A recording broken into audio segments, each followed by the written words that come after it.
Ակնհայտ էր, որ այս քրեական հետապնդման հիմքում ընկած է Նիկոլ Փաշինյանի հրահանգը, որտեղ նա ողջ ընտրարշավի ընթացքում ու նաև հետընտրական իր առաջի գիշերային ասուլիսով ուղղակի հրահանգ տվեց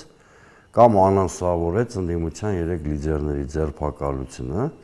իր տերմիններով չեմ ուզում ասեմ, նստացնել եւ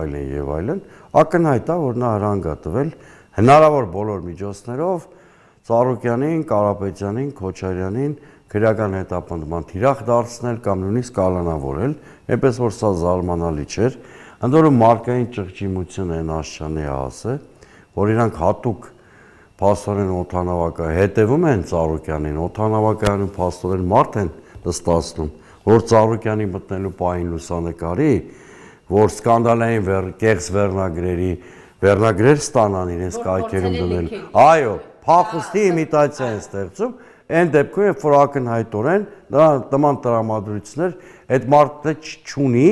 եւ չէր էլ կարող որևէ արժանապատիվ տղամարդ կնոջ հետ փախչել, չէ՞, այդ մենք բոլորս գիտենք։ Իսկ սա Նիկոլ Փաշինյանի քաղաքական հաշվեհարդարի հերթական դրսևորումն է։ Ոնց որ իդեպ ձեր կայքի դեմ կատարված ոտնձգությունը միջև հիմա տեխնիկան բանը արգրավել են, չէ՞, եւ դուք ըստ էության ֆունկցիոնալ առումով կատարված է ձեր գործունեությունը, չասեն, որ ներխուժել են ձեր անձնական տիրույթ, որտեղ հեռախոսներ են վերցրել եւ այլն։ Բաժանորդագրվեք Արմաթ մեդիայի ալիքներին սոցցանցերում, հետևեք մեզ նաև Armat Media AM կայքում։